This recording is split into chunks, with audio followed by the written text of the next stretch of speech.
Hello, hello, hello, hello. You just catch me jamming to the music, man. Welcome to the final episode of TAMS Talks. We are on episode 3 of season 2. So yeah, welcome guys. Thank you, everybody who's joined on the Zoom, everybody who's watching live on YouTube. So yeah, just welcome. I'm excited. I'm pumped.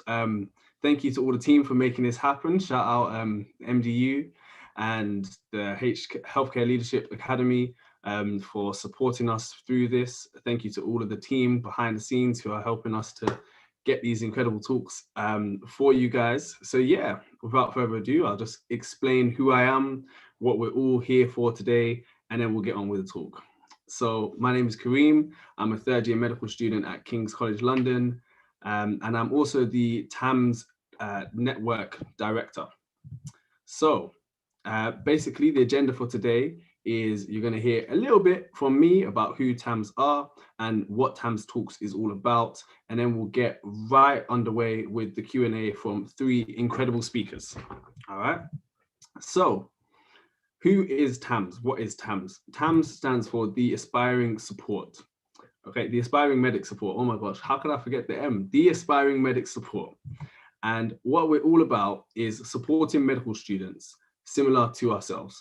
So we aim to support aspiring and current medical students who are from a socio-economically disadvantaged background.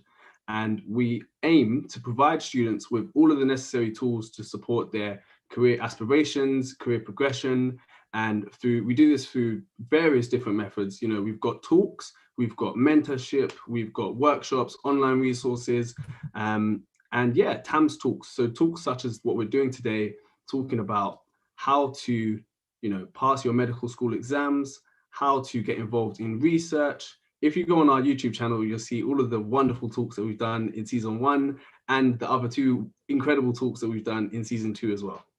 So TAMS Talks, like I said, is a monthly talk where we talk about good ways or try and help other students in their professional and personal development. So we try and take into account the different barriers that, students from a socio-economically disadvantaged background have to face. And we're aiming to expose the hidden curriculum and try and just bridge that attainment gap between medical students. Okay, that out the way, we're going to start our incredible talk today. Today we have 3 brilliant speakers lined up, and I'm going to introduce them all. So our speaker number 1, her name is Jessica. She is a 3rd year medical student at King's College London. Speaker number 2 is called Marina. She is from Glasgow University and is also a 3rd year medical student. And speaker number 3 is Caleb, and he is a 5th year and final year medical student at Exeter. So I'm going to welcome everybody into the call and let everybody just introduce themselves. So if we start off with Jessica, would you like to give a short introduction just about who you are? Hi everyone, thank you for that, Kareem. I'm Jessica. I'm a 3rd year medical student at King's College London, so me and Kareem are good friends. I have got involved in quite a few things throughout medical school so far, so I'm quite passionate about research and healthcare leadership, innovation and widening access to medicine. So I'm quite excited to be here today and share my tips for exams if I can. Brilliant. If we go to Marina. Hi everyone, thank you so much for that, Kareem. I'm Marina, so I'm also a 3rd year at the University of Glasgow. I'm quite passionate about student mental health and well-being in specific, so I think a lot of what I say will probably come from that angle. I'm also quite interested in research, especially sort of gender issues and LGBTQIA issues in medicine. Lovely to meet you all. Thank you for joining us, Marina. And finally, we've got Caleb. Thank you so much, Kareem, for that introduction. So yeah, my name's Caleb. I'm a final year medical student at University of Exeter, and I have quite an interest in medical education. So I, alongside other students, mentor some 4th year students. So I run an OSCE mentorship program. I'm also, some of you may recognize me, but I'm also the associate. I work with Kareem, so I'm the associate director in Kareem's team. So I work with TAMS as well. So So yeah, the combination of medical education and leadership as well. I'm quite excited for this talk. I think it's a really good conversation to get into, and one that we don't have as often enough. So I think it's really good. So definitely. Yeah, thank you to everybody. Before I start, thank you all for coming today, and hopefully we can, share a bit of our insight into, how to prepare for exams. The title of today's episode: how to navigate medical school, how to navigate exams in medical school exams. And today we really want to focus on written exams, so not talking about OSCEs or clinical exams, much more focusing on written exams. We will have an OSCE talk. Just stay tuned. We've got something in the works for the OSCE stuff, but for today, it's all about writtens. So the first question, actually, for everybody, is going to be, what kind of exams do you have at your university? So what are your written exams like? If you could tell us a bit more about that, then it will just help everybody understand, I guess, where you're coming from. If we start with Jess and then go to Marina and Caleb afterwards. Sure. So our written exams are usually given to us in preclinical. So the preclinical exams are multiple choice questions, which are kind of short noted as SBAs, which are single best answer. So it's not kind of weird and wacky choices that make it quite obvious which one is the correct one. They're all correct. They could all be correct choices, but the one you choose will depend on how deep you've gone with your revision, for example, or picking up on little details in the question. So yeah, our written exams are mainly single best answer, and we have 3 at the end of first year and 1 at the end of second year, I would say. Okay, thank you. Obviously, I have the same exams, so I know all too well what those written exams are like. Marina, what are your exams like? Are they similar? So we also have SBAs, so the single best answers, but it's sort of 50% that. And then we have what they call MEQs, modified essay questions. They're not essays, you can literally bullet point them. So those are sort of 3 to 6 marks, or some 1 marks, which is like sort of 2 or 6 or 12 points. That could be anything from like management to like drug mechanism of actions to pathophysiology to some sort of social stuff as well. And that's usually presented as like, it'll be like a case, like something like, so Mrs. X comes into the GP practice with this, and it'll sort of ask you different questions related to that on different levels. So, and we have sort of 1 MCQ at Christmas in first and second year, and then written exams in the summer. Third year, it's just Christmas, and then 4th and 5th year, it's like April sort of time. Okay. Definitely want to talk to you about them MEQs. Was it MEQs? Yeah, because those sound interesting. Personally, I'm a bit scared just hearing about them because I'm not good at writing. But yes, Caleb, are your exams similar? Yeah, so mine is similar to you guys' Jess's. So it's just MCQs, and we have that essentially throughout med school, and you have that 4 times a year throughout med school, just interspersed, I think 3 monthly. And each one is 3 hours, 125 questions, and you just go for it. And so that you just kind of keep, and it's the same sort of content that runs through the years. So that's how it's done in Exeter. Okay, 125 questions. I think the extra 25 is I'm intimidated just thinking about it, to be honest. Yeah, Kings, we have 100 questions. I think it's 100. And I think when we started out, it wasn't 100, but it increases up to that amount and then stays at 100 from there. Okay, cool. So then the next question, I guess, is going to be quite general.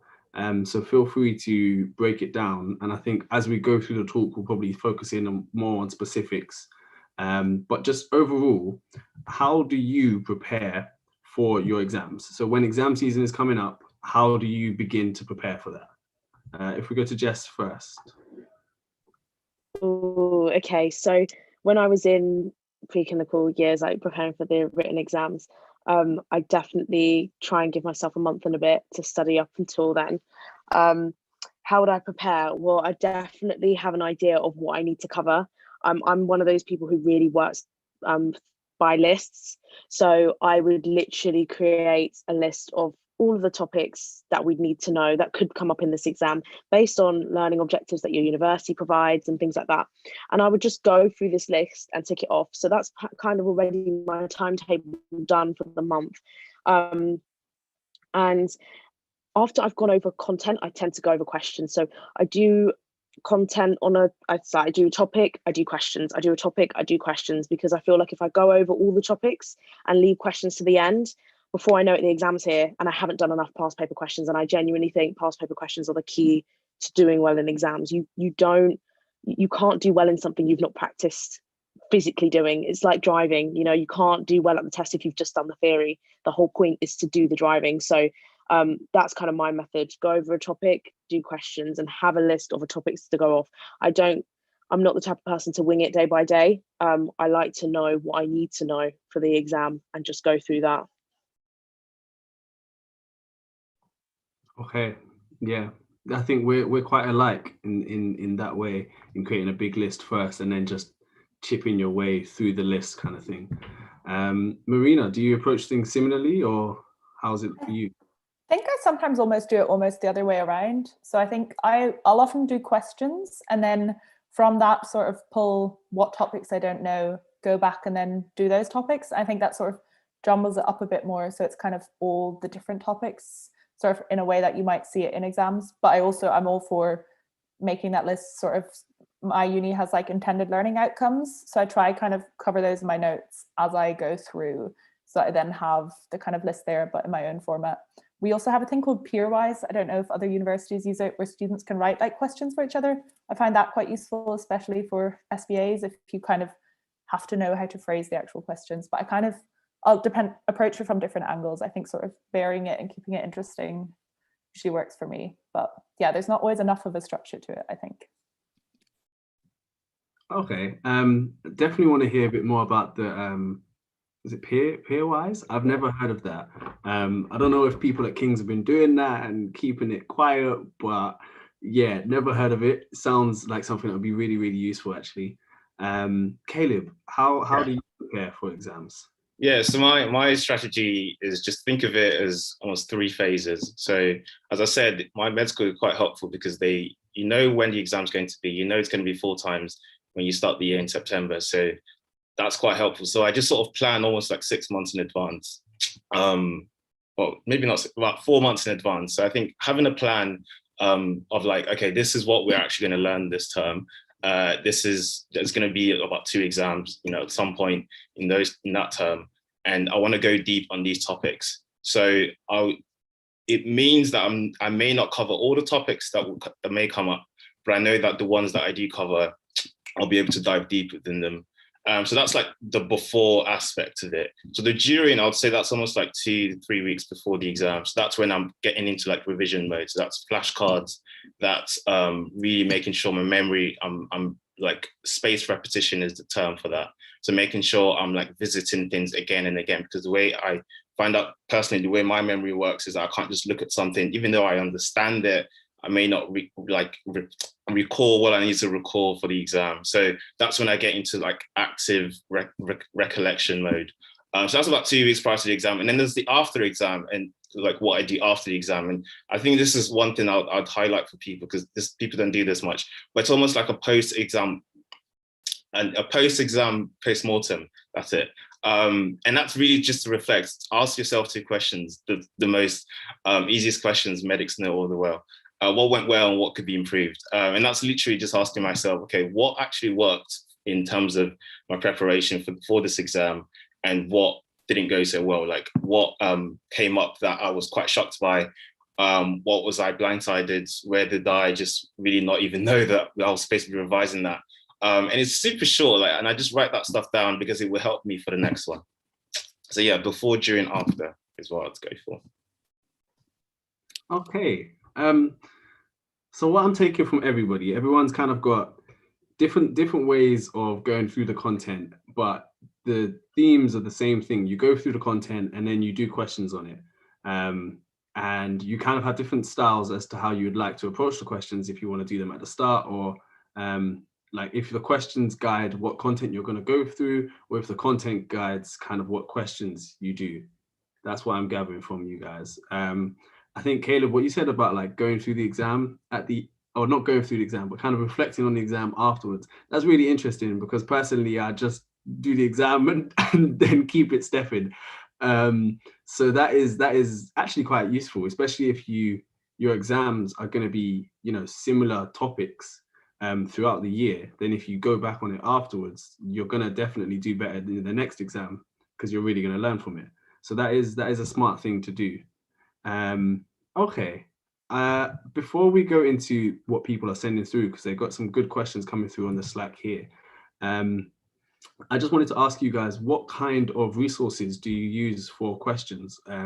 Marina, I know that you mentioned Peer. Can you say that one again, please? Peer. It's called Peerwise. I think it's like a New Zealand thing, but it's sort of a lot of different universities use it. So I think our uni sets it up for us. There's like a code for the course, and then you can write and also answer questions, both of which is kind of useful in different ways. It's quite fun as well. You have a little comment board, so it's like PassMed, but only your cohort. So yeah.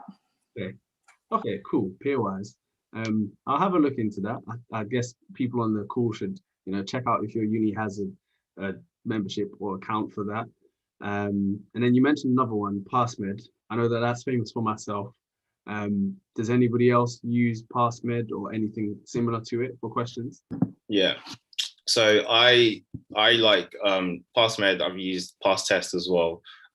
And of course, I think, don't feel like I'm kind of endorsing any of these, of course. I think it's important to know which platform aligns best with the way your med school works. So I find that PassTest align a bit better. Anyway, and I find the other thing to mention about MCQs is you can get into a mindset where it's like, I'm just going to answer as many questions as possible. And I find that that's not the most helpful strategy personally, because you're not able to draw the learning from each question. So for example, instead of I've got 2 hours, that I want to revise for, instead of just doing as many questions in those 2 hours, I don't know, 70 or 80, I would cut that down to about, 25, 30, and really unpack each of those 25 questions and draw the learning from it. So like, why did I get it wrong?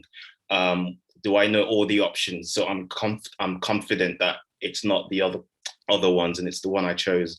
If there's a condition that comes up and I don't know, I need to look that up. Like, just really understanding and grappling with the question rather than just, I want to get this right.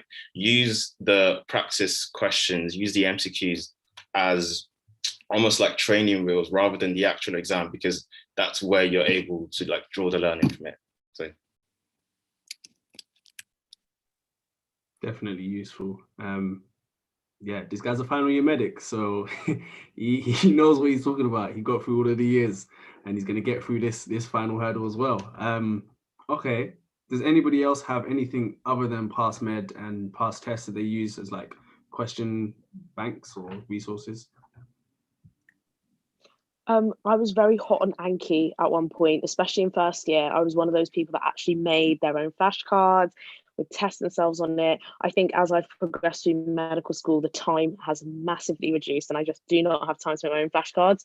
So yeah, I literally agree with what Caleb said about unpacking the questions as well. I'm not a question hungry person who's just gonna do 100 and then assume that I'm going to just copy the answers down, and you can fall into this trap of just memorizing what the correct answer is. So you get used to a particular patient presentation, you're just like, right, I know that's it, and then you just get thrown off course when that's not the case. So yeah, I really spend time unpacking the questions, and I like to study that subject. So I'm going into it with the knowledge that I'd like to go into in the exam, and then seeing how I do. I almost don't like to waste questions, but I know PassMed is fantastic because they've got so many. QuesMed as well. I use QuesMed. I think that's quite good. That will give you some more detailed patient cases as well. I'm kind of just going through questions with friends, kind of like what we're doing here, seeing if the older years have any questions that they've written. And yeah, sometimes even acting out questions. If this patient really did come in, what parts of the questions can you literally highlight and say that's making me think this and that? It's amazing. It's really useful. Okay, we're gonna move on now. Different question to take from the audience. So the first one's gonna be a very, very, very relevant question. how can I best manage stress associated with exams? So I'll let you guys have a think about that. While you're thinking, I guess I'll put my 2 cents in. How do I manage stress for exams? Exams are always stressful. They're always going to be an element of stress. I think it's just trying to do as much as you can, I guess, and give yourself the time to unwind, give yourself some time to breathe during the exam prep season. So during that month and a half, don't think that every waking minute you have to be doing stuff. You know, it is equally as useful to take some time off, to watch a show, to sleep.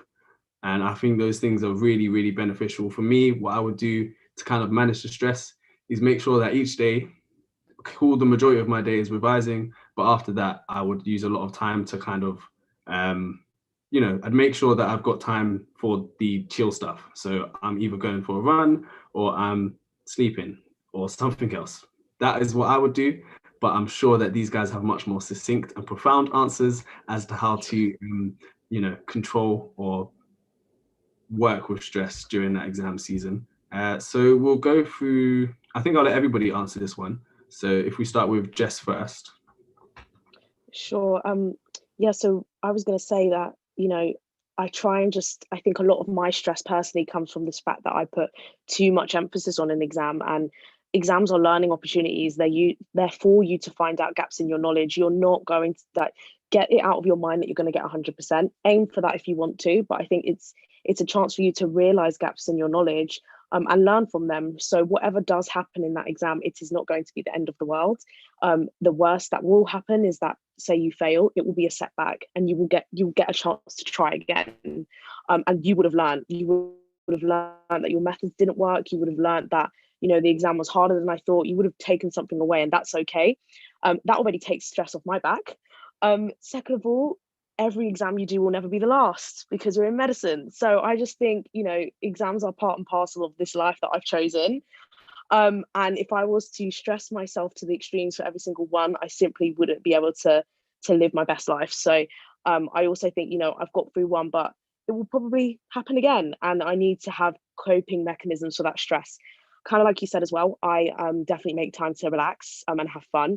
And also, I just think that the exam, whatever happens in that exam, and my study up to that exam is my business.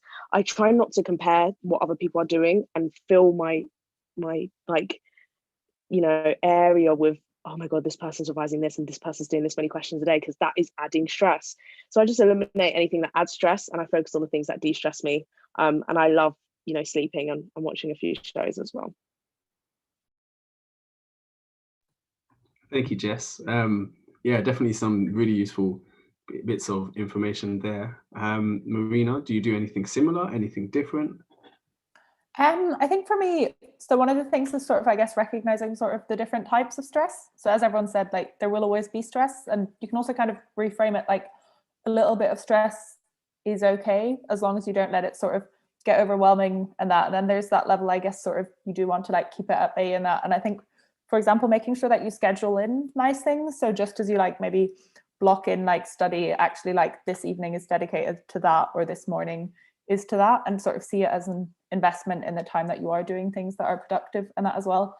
And sort of a lot of the time, say doing that, obviously that's harder in sort of COVID times with other people and that as well. So I think if it's just you, it's quite easy to then like let go the kind of nice things for yourself. But if you're doing that with other people, there's that accountability as well. And then I guess recognizing like when actually maybe your stress isn't healthy anymore and you need to do something more, so like knowing it is also okay to like reach out to other people, whether that's like friends or your like uni mental health support, or even like your GP. Kind of, I think it can sort of feel as something that we're all meant to know how to navigate, when actually it's fine to still be sort of working that out. I also think obviously just like keeping those basics like sleep, meals, getting some fresh air and everything. And I guess I think something as well, sort of thinking what's the actual worst case scenario. Like the worst case scenario is that you fail an exam, there are resets, then there's the opportunity to reset years in that. So it's never as sort of black and white as we see. And I think what Jessica said as well, make sure not to compare yourself with others, even like after exams, when everyone likes to sort of debrief the exam. I'm someone who likes to just go then, sort of the exam's done. I don't need to know what everyone else answered to like the 27th MCQ question or that. But yeah, just knowing sort of that you're more than those exams as well. Very good. That's so good. Yeah, I totally agree with what you said, Marina. That comparison culture is so unhelpful, and it just brings you back. Yeah, so I'll just add a couple of things to that. I think everyone said some amazing things. I think it's also helpful to have the big picture in mind. So I think it's, in some sense, this is easy for me to say because I mean you get to final years, but I think the more I look at sort of doctors, junior doctors and registrars, like they are not concerned about their ranking in med school. They are just doing their job, and the ones that love the job, they just do it because of the love of the job. So I think it's helpful for me to look at them and think, okay, this exam, it's a stepping stone, not the goal in itself. And I think having that view of I'm actually going to be caring for patients and seeing people and putting this knowledge into practice. So I just need to know what I need to know for the season in order to actually do the job in the future. So, and of course, it's tough when you're in second year or first year to kind of have that kind of big picture, but I think it's helpful. It got to a point that I think this was third year where I'd get stressed before an exam, and you would think, oh, I need to revise, so I'm not going to go into placements, but actually going into placement kind of contextualizes the exam perfectly, because it's like, okay, so this is for real and I need to know this, and they don't look stressed about exams. So there's more to it there's more to medicine than the exams. And I think having that mindset is good. And the last thing, we've talked about failing, and someone said to me once that think of fail as first attempt in learning. And I think that's just so eloquent and just cuts right to the heart of it. Yeah, that was really good, guys. Yeah, that was just really good, really comprehensive. Especially liked the different kind of approaches. It's really important to kind of think about when stress is too much. Obviously, there's that culture of we are medical students and we're going into a career where we're going to have exams or tests or pressure on us throughout the career. But it's also important to know when the stress is too much, when you need to take a step back or give yourself that time, like Marina said, to do something else and just make sure you're doing the basics, eating, sleeping, and then take it from there. And like you said, Caleb and Jess, this is not the end goal. It is really just a stepping stone.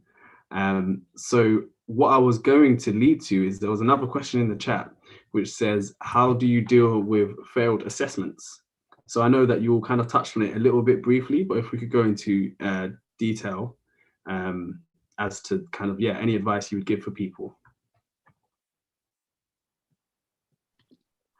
Yeah, so I'm happy to go first on this. I think with when failure happens, so I think I failed one assessment in med school, and I think the first thing to admit and to kind of share, and I think it's important that we talk about this, is it can feel tough when you fail something in med school.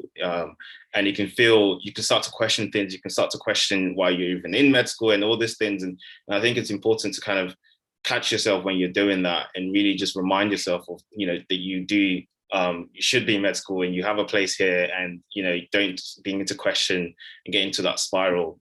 And I think once you not get to that point, then it's like, okay, and this is what's amazing about med schools, and I hope all med schools are like this, is there's actually a lot of help. There's remediation, there's tutors that will say, right, okay, let's have a meeting, pick a meeting with your academic tutor, talk out loud, what do you think went well?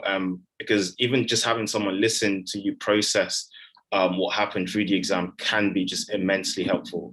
And they'll be able to work out like a study plan, like what you could do differently. And I find also just super practical things, when I've led people that have failed exams in the past, and I've kind of walked them through like the resets, I find that the reason they failed in the first place was not necessarily because they didn't have the knowledge or they didn't have the skill. It was more about the technique, and they just weren't aware of what they needed to know or what they needed to practice in preparation for the exam. So in many ways, it's usually because you look back on it, it's not really because you didn't know anything, it's just because you didn't know what you were supposed to know. So I think like keeping yourself, kind of educating yourself and recognizing what do I actually need to know for this exam. It's like starting from there, it's like, right, okay, so this is the goal, let's work towards that. So I think going through that can be very helpful. And yeah, as I said, tutor is really helpful. Surrounding yourself with, friends, good friends that can kind of talk to you and just kind of help you on what to do differently for the reset.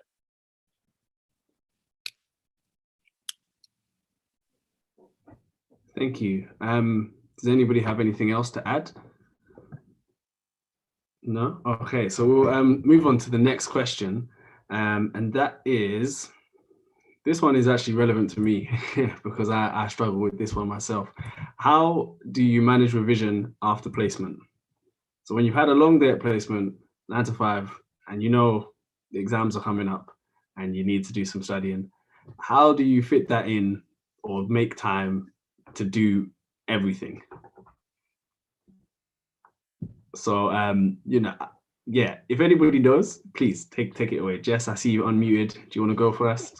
I was going to say, I feel like Caleb's probably has like something to say, but I mean, you're almost going to be a doctor. I'm sure you figured out the cheat code here. But I think what I do is I actually incorporate placement into my revision. So when I'm there, I go with a goal to placement. Like if I'm on a certain rotation or whatever, I try and go there with a goal in mind. Like today I want to do a cardio exam on the patient. I don't want to know any of their history.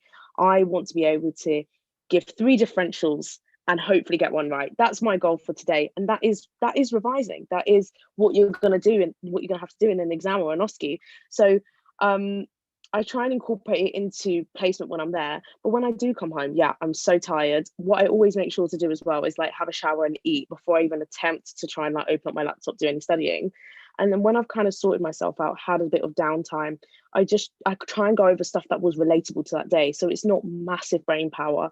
I'm not going to be doing ophthalmology all day and then try and do, neurology. Like it's just going to be too much. So I try and connect everything to the placement that I've just had. And I find that is quite helpful. But I make sure to give myself that downtime before committing to that. And it will never be more than 1.5 hours. Like I just don't have the capacity. And that's okay. It's amazing. Yeah, that's a brilliant response. I echo that like wholeheartedly. I think also exactly what you said about kind of fusing the placement with the revision as well. Placement is supposed to be revision. Like placement, you're not getting paid for it. You're there to learn.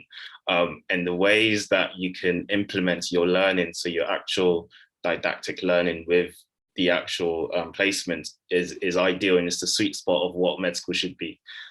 So I think also what I think is helpful is just unpacking like, okay, what's the purpose of placement? I always have learning outcomes, as Jessica said, and my med school are quite helpful. So they actually link sort of the learning outcomes for the exam with the learning outcomes for each kind of placement block. And that can be a very, very helpful resource because then it's like, okay, for each placement I can think about which sort of topics and medical knowledge I can sort of revise. But yeah, it is tough. I can't lie. And after a long day of placement, if you do have an exam coming up, yeah, I would say just try to blend it in, and try to afterwards just go through just simple things. So even if it's just like, and this is why I find past tests helpful, is you can just pick a specialty and just do questions on that specialty. So if it's just doing 15, 20 questions on a specialty that you're already on, that can just be a beautiful way to just blend your learning. And that's an actual medical education, the literature on clinical education talks about how blended learning is like an excellent way to learn. It's just implementing what you're seeing and what you're actually taking in and revising.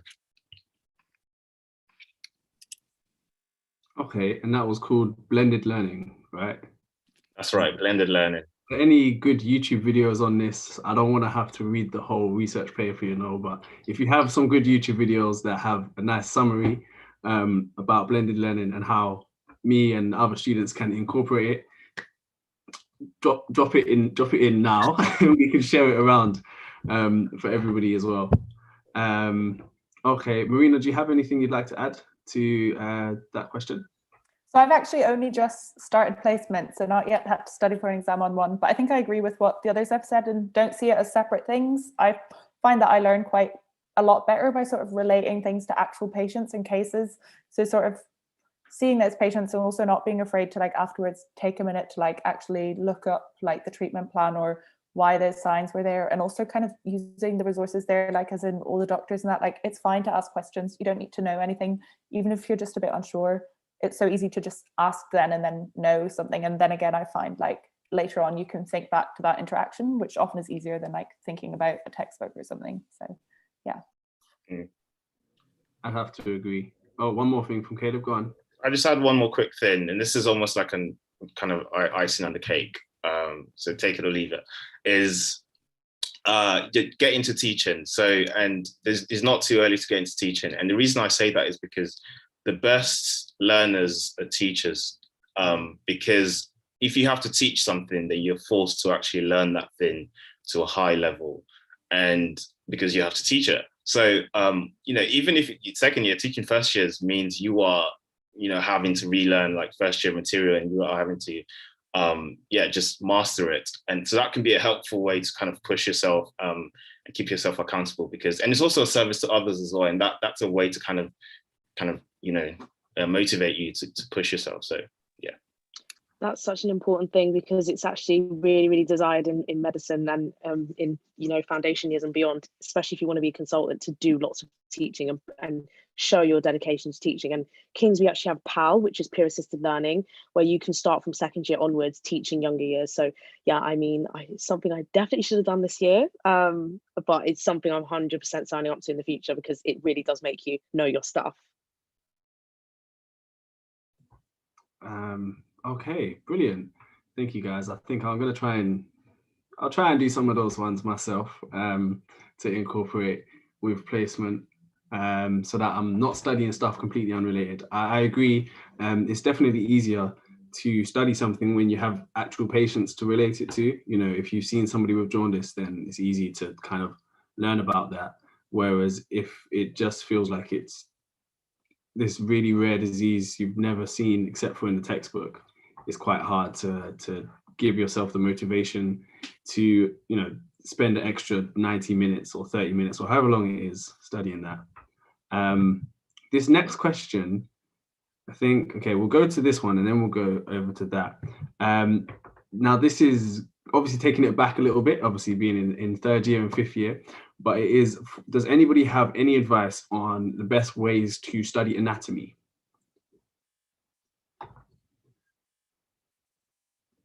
I'll speak for myself personally. I always enjoyed anatomy. I just quite like learning about like muscles and stuff. So I found it quite interesting.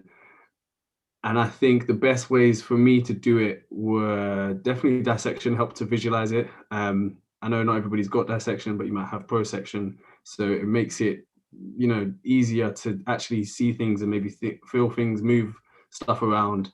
And then I get a better concept of what it is, where it is. And then I watched a whole bunch of YouTube videos. I think there's this guy, I can't remember the guy's name, but there's this guy who teaches anatomy in his classroom, and he's got this living model which he moves around, and it's really, really useful and good to learn. When I think about the name, I'll send it into the chat, but hopefully that's given our speakers enough time to think. Do you guys have any advice on how to best study anatomy?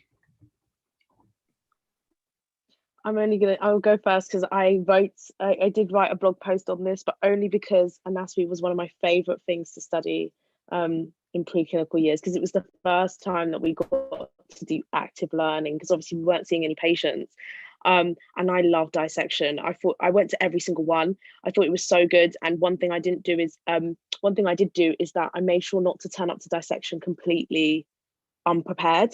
So in King's, they gave us the topic that we would be doing. So I would try and use Teach Me Anatomy, which is a fantastic website, to go over some notes, read an article on what we're going over the brain today. It would be good to know at least the different lobes. You literally, even if you just know that, you can answer one question when you go there today, and you can learn more. And again, going with like ideas of what you want to get out of that dissection session, because the demonstrators are aspiring surgeons. They have so much knowledge that they're willing to share with you and teach you. And they often do give you the autonomy to lead the session. So what do you want to learn today was like one thing we got asked all the time. And if everybody's just like humming and hawing, it kind of makes the session useless. So Teach Me Anatomy. Really recommend Netta's anatomy colouring book as well. And there's lots of apps and stuff out there. 3D4 Medical, you can literally look at the body by layer and turn it and rotate it and all things like that. And one thing that's really, really helped me was a whiteboard. Having an anatomy textbook, I think I used the Moore's clinical anatomy textbook. Having that and having a whiteboard, oh my god, it changed my life. Like just having a whiteboard, rubbing it out, remembering where stuff was, drawing things out. It doesn't matter about the drawing because you're going to rub it out anyway. Those were like my methods, which is quite good because in lockdown, you know, at least you've got a whiteboard, even though you may not have dissection.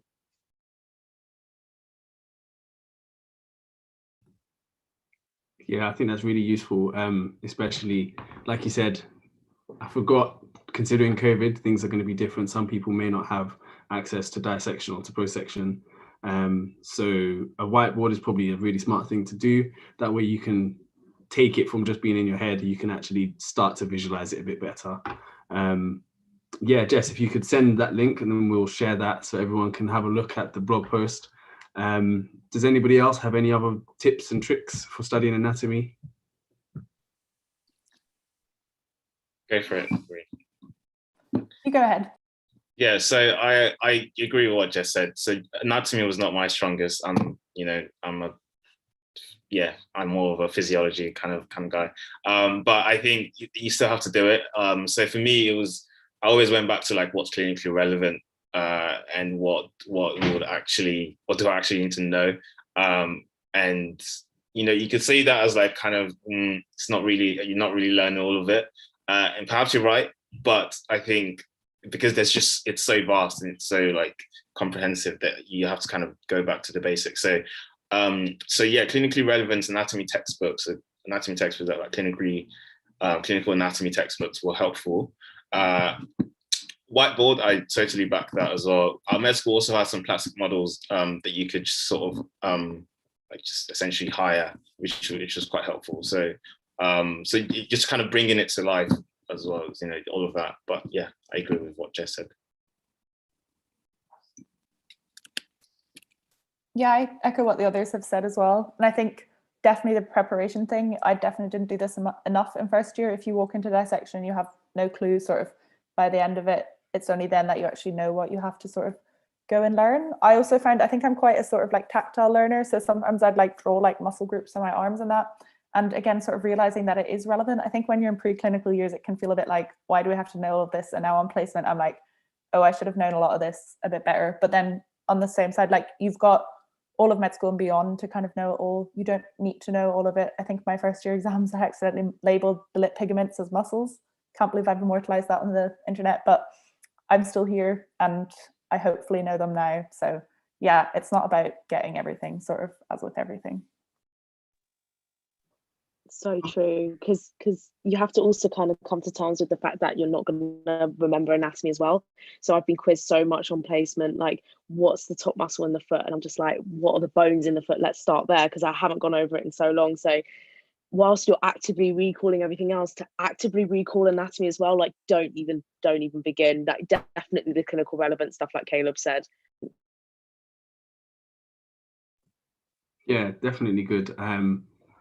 If you're pushed for time, I guess, and you're studying anatomy, then yeah, go for the parts that seem to be the most clinically relevant, rather than just learning, I don't know, everything because it's all there. Go for the things that are, yeah, most important, I think. Okay. Ooh, accidentally muted myself. Couple last questions here.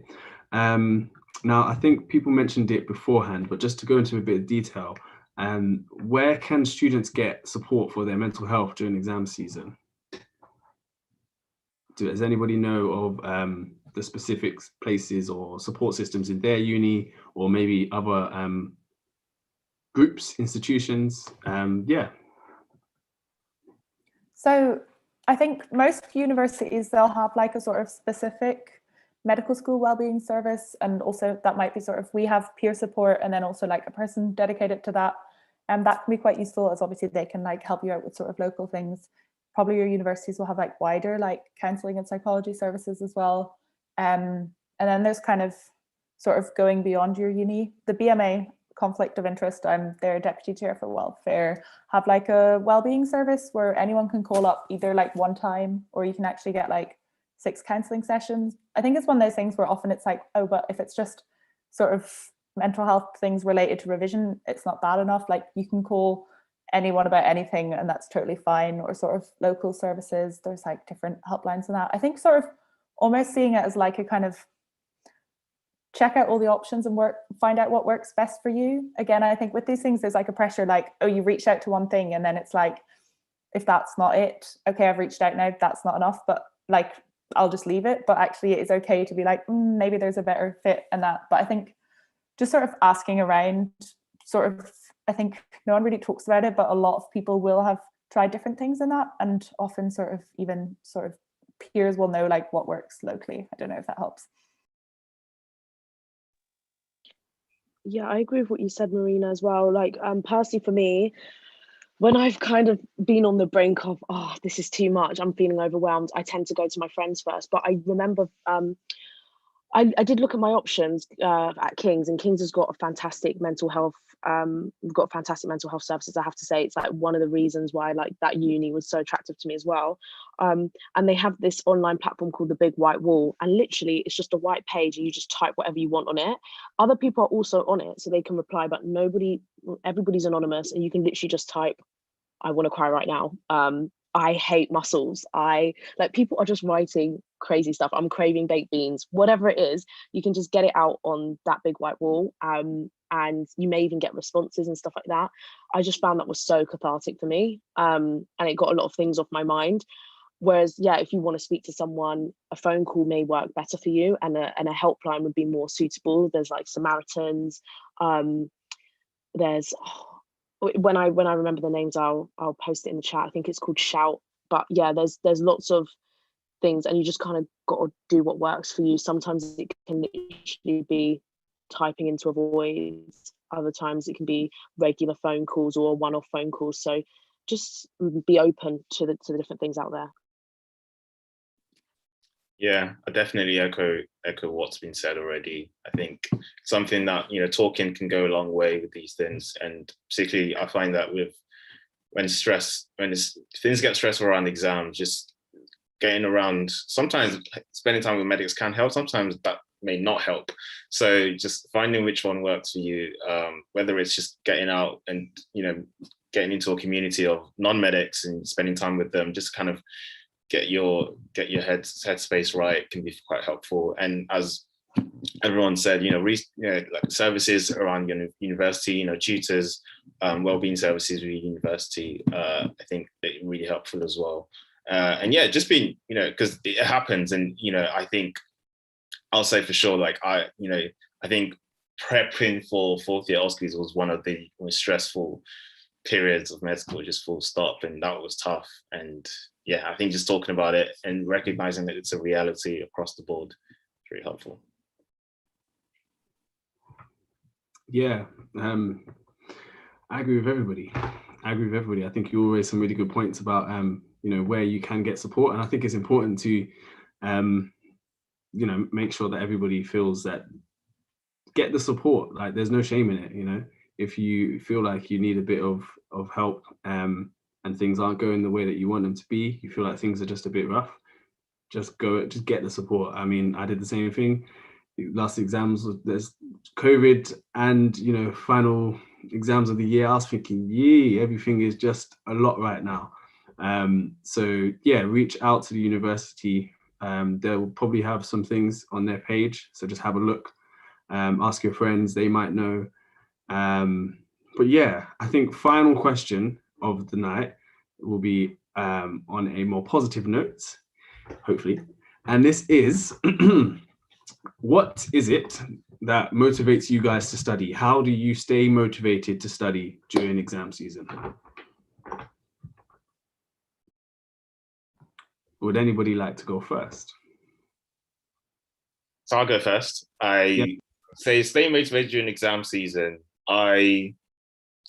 So I'm one of those, I think I'll give an insight to my personality. I'm quite one of those medical students that actually likes medicine and is actually quite keen.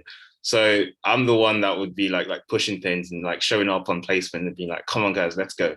So I think in that sense, for me to kind of prep for exams is more of like, right, okay, I'm able to like, I see it as, oh, I get to learn more about this stuff. So, and I think switching that mindset from, you know, I have to do this to I get to do this, because I suppose the recognizing that, you know, the profession that you're stepping into is one of the most cherished professions just across the board.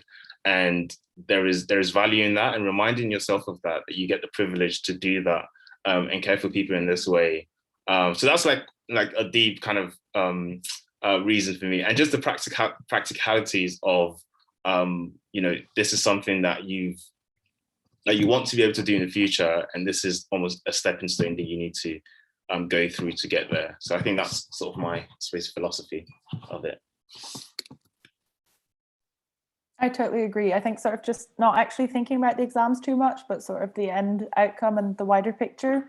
So like ideally the exams are kind of just see them as like, okay, I can check that I've kind of covered and know what I've meant to, but they're not sort of the be all and end all. It's about what comes after. And again, I think sort of finding the enjoyment and stuff and not losing it. So I think I might be similar to Caleb in that like actually stuff can be really interesting, where you can kind of geek out over little things, and sort of, I think, making it something social as well, as much as you can, kind of studying with friends and that, but just, yeah, looking beyond that exam, which I think can be really hard in the sort of culture of medical school, but kind of, yeah. And yeah, I was literally going to say the same as Kayla, because I think that's a bit of my personality as well. Like when people ask, oh, how do you stay motivated? Why do you bother doing all this stuff? But I do things that I like, and medicine, luckily, is something that I genuinely liked. And I deliberately chose to study at uni because I knew that I could directly relate what I'm learning to other people's lives, because that's what we're going to be doing. We're going to be positively impacting other people's lives. And some of the things that we learn or don't learn will be life or death situations when we're in the pressurized, environment. So I think that definitely is a motivator for me. And because, yeah, I like what I'm studying. Not all of it, like absolutely not. Preclinical, I didn't find that exciting. But as you get more into medicine, like you're just like, wow, like if, my mum might have crackles in her lungs. Now I know what that means. And that is exciting and useful and valuable, and we're in a privileged position to be able to study medicine. And I just think keeping that bigger picture in mind helps you get through what is just jumping through a hoop like we had to do to get into medicine in the first place. So you got through that, you've got into medicine, you'll get through this as well, and just try and do your best in it. Yeah, I agree. To summarize everybody in a nice OSCE fashion, yeah, definitely. I think keeping the bigger picture, keeping the end goal in sight, like always, helps when you have to tackle those things that you're not so fond of. Some parts of medicine you're going to absolutely love. There's sometimes I'm revising, I'm like, wow, isn't the heart cool? I can't believe that drug does this and da-da-da. There's other times and I'm like, I don't want to see no more cells. Like, this is long. I don't care how that particular drug works. This is all very boring. And it's kind of just knowing that you have to learn it to get through, but maybe break those things up so it's not as taxing for you. If you know that you hate neurology, or you feel like you hate neurology, just break it up. Don't try and tackle it for a whole day, because you won't have the motivation to continue going. Maybe sprinkle in some of the stuff that you do like. You like kidneys, you like the heart, sprinkle that in. So just kind of find what works for you. There's no rule book. It is very personal stuff. But yeah, that's my little summary and extra bits. But I think that is all we have time for today. I don't want to run too far over an hour. Let me see. Are there any last questions? Okay, real quick. If everybody could just say, what is your favorite subject to study? Favorite area? Go on. We'll go. Okay, we'll go Caleb first, and then Marina, then Jess. I'm a aspiring anaesthetist, so I love pharmacology. I'm disgusted. Jess, do you want to go? Yeah, sure. I actually really like psychiatry. I'm fascinated by it. I love going into placement. I love learning about the different conditions as well. And I would say, shockingly, cardiology. I think just the heart just confuses me. I'm just like, this is so great. Cool. And finally, Marina, what's your favorite?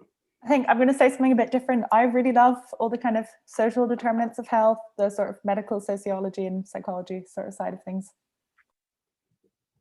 All right. Well, thank you guys. Yeah, that is gonna wrap up today's talk. I hope everybody has tuned in has found it really, really useful. Mine is not muscles.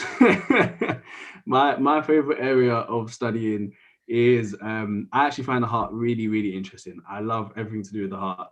While I'm interested in sports and sports medicine and muscles and all this stuff, I find it quite dull to study. But I like it for the real life applications of how muscles work and movement and stuff. But anyway, yeah, so thank you everybody for joining today. Thank you. If everybody in the Zoom call just stays for now, and then we could have like a little chat for like 5-10 minutes or so afterwards. But I think that is the end of the call, the end of the live stream today. If you enjoyed what we're doing, please get involved. Follow us on Instagram, follow us on Twitter, LinkedIn, whatever socials you want to use. If you want to be a part of the incredible work that we're doing and you want to help us, reach more people, then yeah, come. This is our page. This is how you can join us, how you can get involved. And as always, thank you to our incredible speakers. Thank you so much to the TAMS team who have helped behind the scenes. And thank you to our sponsors as well for everything that you are helping us to do. Hope you guys have a good Sunday. That is it. Goodbye.